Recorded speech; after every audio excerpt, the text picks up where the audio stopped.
What's up guys, Sean here. Today I'm reviewing the Spyderco Bombshell, but first I want to show you what I'm carrying. In my right pocket I have my Hinder XM18 3.5 inch no choil slicer, which is the blade grind, and we have a Field Desert Tan G10 scale, and I've outfitted this one with the black titanium hardware. Very nice knife. We have a battle bronze lock side, and this one, just like my full titanium Hinder, amazing action, and I found it appropriate to carry this along with this Bombshell because of the military color kind of theme that's going on right here. So these two look absolutely stunning together. And then the Spyderco Shaman is one of my all-time favorites, and I haven't carried my Cutlery Shop exclusive in a while, and this blade steel on this one is absolutely insane. This CTSX HP really surprised me and blew me away, and after watching Jared Neve's Knives last night, he was talking about blade steels and CTSX HP in particular, and I just had to it made me think of this Shaman and how amazing this blade steel performance has been, and just I had to carry this one. So I love cutting with this knife. Excellent knife, excellent blade steel, and this one's pretty cool because it actually has a stonewash blade, which there is not a whole lot of stonewashed Spydercos. So yeah, but interestingly enough, the one that I'm reviewing today is also stonewashed. However, this is not a USA made Spyderco. This one comes out of their Taichung factory, which is the factory that most of their high-end models comes out of. So their Taichung factory is known for making very high quality knives and excellent quality control. As you can see, this knife is pretty stunning, and it's one that I can't lie, okay, this one has grown on me. When these first came out, people were going crazy for them, and I didn't jump on the bandwagon. I didn't really get what was so cool about them, but I mean, I'm still not completely in love with it, but I have a lot of respect and appreciation for it now after carrying it and handling it and getting to check this out. So once again, this is another knife that my buddy Micah sent me to check out and review. And before I get into my analysis, I want to run over a couple quick specs with you guys. So we have a blade length of 2.89 inches. Cutting edge comes in at 2.73 inches. We have a weight at 4.4 ounces. Behind the edge thickness of 21 thousandths. Overall length of 6.99 inches. Closed length of just over 4 inches. A blade stock thickness of 160 thousandths at the spine. A handle thickness just over a half inch at 0.60 inches. And this retailed for $280. However, this knife was a very limited production run, and these are actually quite rare. So you're not going to find one of these on the secondary market for under maybe $350, $400. I think that would be the cheapest that you'll see one of these go for. So pretty interesting knife, and I didn't really know a whole lot about it at first, but this is actually based off of Michael Birch's popular custom folder.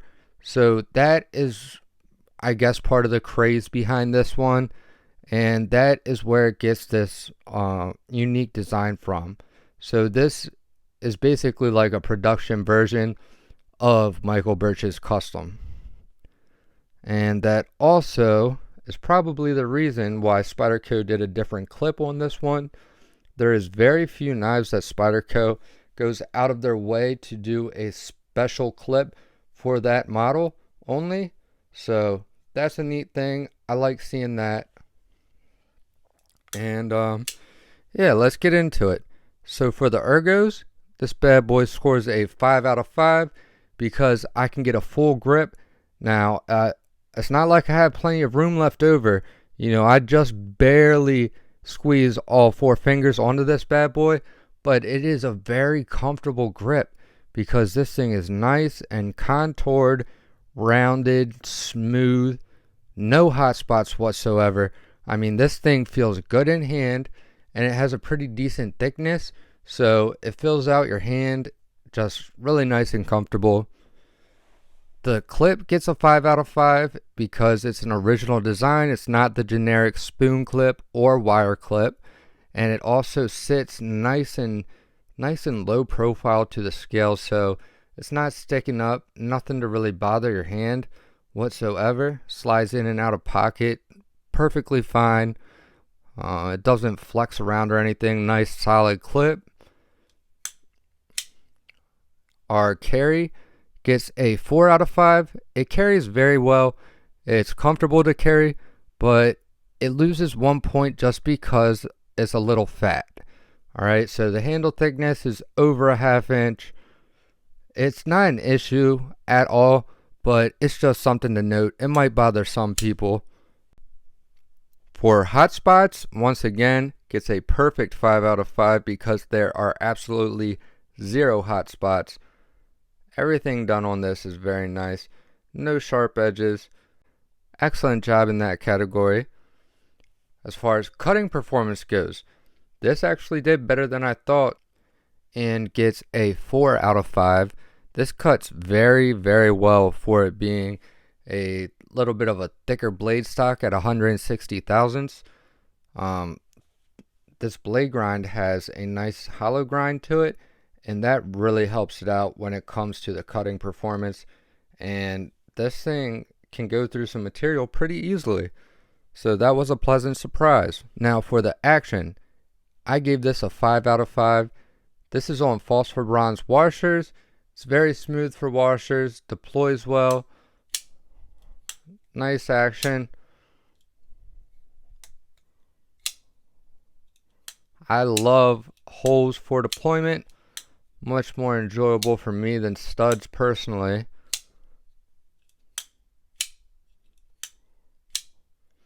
The detent gets a 5 out of 5. Now the detent is on the softer side, but it works reliably and it makes it easy to flick. It's nice and easy on your hands. You can fidget with this thing a lot and it's not gonna wear out your fingers. Hardware gets a 5 out of 5 because we have minimal hardware and it's all TORX, just like most Spydercos. For the aesthetic, it gets a 4 out of 5. The reason for this is because it looks cool, but I can't lie, it's not the most attractive knife I've ever seen. Price gets a 5 out of 5 at $280 because you're getting a high quality, limited production version of a custom knife that costs between $1,000 and $4,000. So this is really a bargain if you think about it. And for value, we also give it a 5 out of 5 because there are only 1,200 of these made. So resale value has increased tremendously. Fit and finish gets a 5 out of 5. This is from the Taiwan factory, like I said. They are known for their top-notch, high-quality precision production. So this is going to be a top-notch Spyderco. For the acoustics, it gets a 3 out of 5. It sounds cool. It kind of has like a crisp metal snap to it. So, not too bad. Lock up gets a 5 out of 5. There is no play whatsoever, no lock stick, rock solid, and we have approximately 75% lockup on this bad boy. And the lock bar access also gets a 5 out of 5. Excellent access to the lock bar. We have nice, well spaced out jimping, and it is not sharp, so that is what I like to see. They did a very good job with the jimping on the lock bar. Feels great, easy to manipulate, plenty of space to get in there. Excellent job, nice grip. And for fidget factor, I gave it a 4 out of 5. It's somewhat fidgety. It's not necessarily the most fidgety, but it is enjoyable to play with. You know, all these ratings are, of course, my personal opinions. So, you know, that may be subject to change from person to person. But, you know, I don't think this knife was necessarily designed to fidget. But I do enjoy playing with it. So, not bad. Now, for the overall design, I gave it a 5 out of 5 because it's a very cool knife. It's a unique design and it functions very well. For materials, I give it a 4 out of 5. We have titanium liners. We have smooth G10 handles. We have a matching G10 backspacer and 20 CV blade steel. So, premium materials on this bad boy. I would have given it that extra point if we would have had either carbon fiber, titanium, or maybe some kind of micarta. I'm not a huge micarta fan, but I mean, this smooth G10 is very nice. It's not like your typical cheap G10. It is quality G10, but it's still G10. So moving on, blade steel, 5 out of 5. CPM 20 CV, excellent choice, excellent blade steel, and you're going to get great performance out of that. Zoom in right there.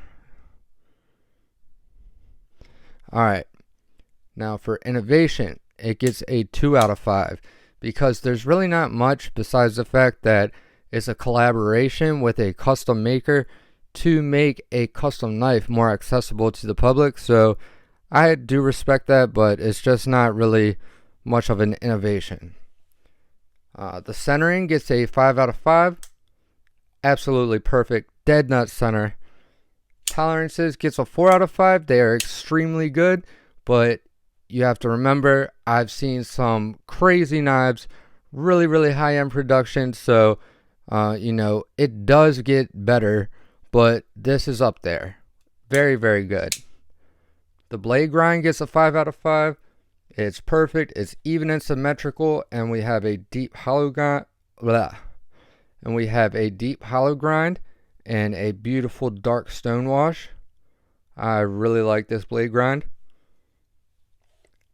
For the factory edge, it also gets a 5 out of 5. It had even bevels. They chose a good angle and it came very sharp. So, yeah, excellent edge.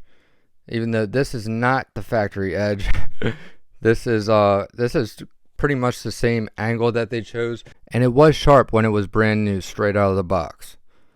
Spyderco is pretty good about doing some excellent edges straight out of the box, very sharp.